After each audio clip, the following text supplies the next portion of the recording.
Hello students. तो देखिए आज अपन कोशिका झिल्ली की जो मॉडल हैं वो देखने वाले हैं, जिसमें जो फर्स्ट मॉडल है आपका वो कौन सा है वो आपको मैं अभी दिखाती हूँ।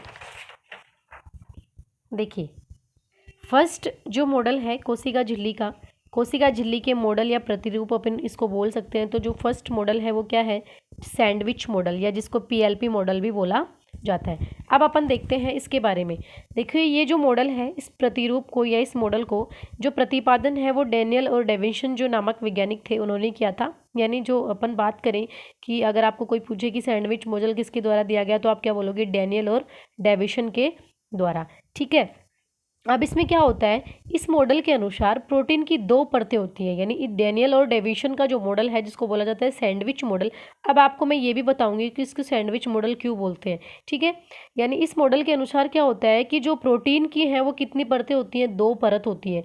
यानी डैनियल और डेविसन ने क्या बताया कि प्रोटीन की दो परत होती है, जिसमें बाह्य जो प्रोटीन है, ठीक है, बाह्य प्रोटीन परत होती है तथा एक होती है आंतरिक प्रोटीन परत। ठीक है।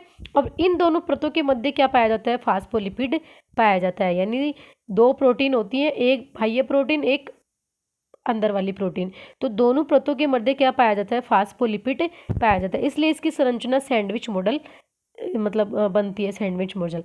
अब देखो इसमें आपको डायग्राम दे रखा है। ये जो ऊपर वाला है ये क्या है, प्रोटीन, और ये नीचे भी क्या है, प्रोटीन, और बीच में ये क्या है, ये वाली लेयर फास्फोलिपिड। अब देखो सैंडविच आप जानते होंगे कि सैंडविच में भी ऊपर क्या आती है, ब्रेड आती है।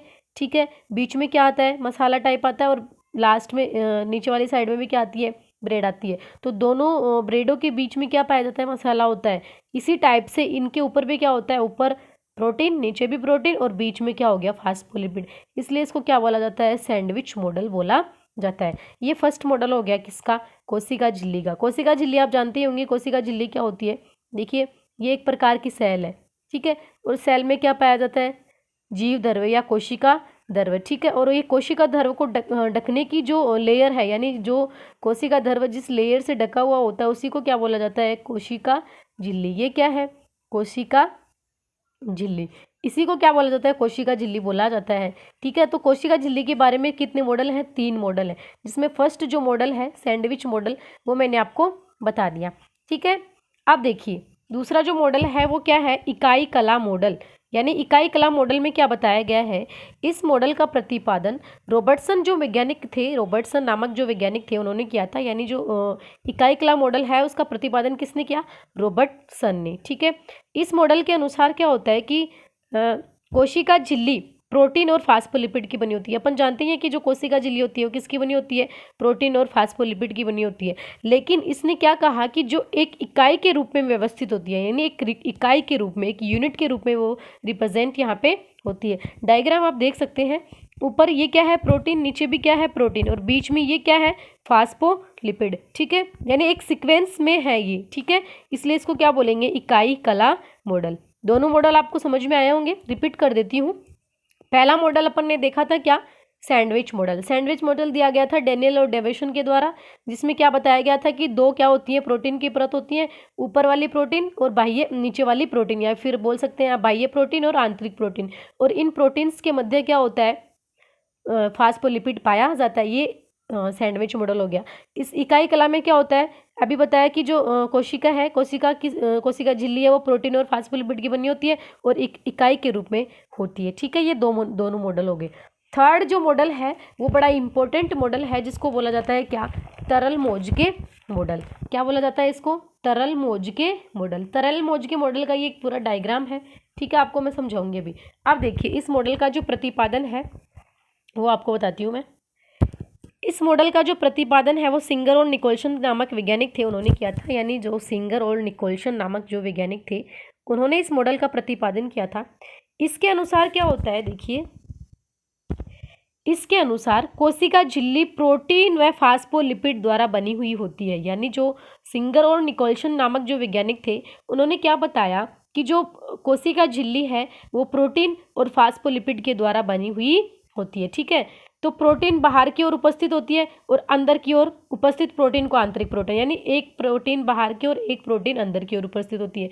जो बाहर की ओर होती है उसको बाह्य प्रोटीन और जो अंदर की ओर होती है उसको आंतरिक प्रोटीन। लेकिन इसमें क्या होता है कि जो बाह्य प्रोटीन है उसको तो अपन क्या कर सकते हैं, आसानी से हटा देते हैं, लेकिन जो आंतरिक प्रोटीन है उसको आसानी से नहीं हटाया जा सकता, क्योंकि यह एक फास्फोलिपिड के मध्य धसी हुई होती है। डायग्राम में आप देख सकते हैं, ये आंतरिक प्रोटीन हो गई और ये क्या हो गई, बाह्य प्रोटीन। अब इसमें क्या धसी हुई है, ये फास्फोलिपिड धसा हुआ है, ठीक है। सॉरी, ये इसमें किस में धसी हुई है, फास्फोलिपिड में धसी हुई है, इसलिए इसको क्या नहीं कर सकते अपन, हटा नहीं सकते। आगे देखो, आंतरिक प्रोटीन चैनल का निर्माण करती है, ठीक है। आंतरिक जो प्रोटीन है वो एक चैनल का निर्माण करती है, ये देखो यहाँ पे चैनल का निर्माण करती है। लेकिन जो फास्फोलिपिड प्रोटीन है वो क्या करती है, अपन देखते हैं। फास्फोलिपिड प्रोटीन का सिर भाग जल से नहीं होता है और एक मिनट,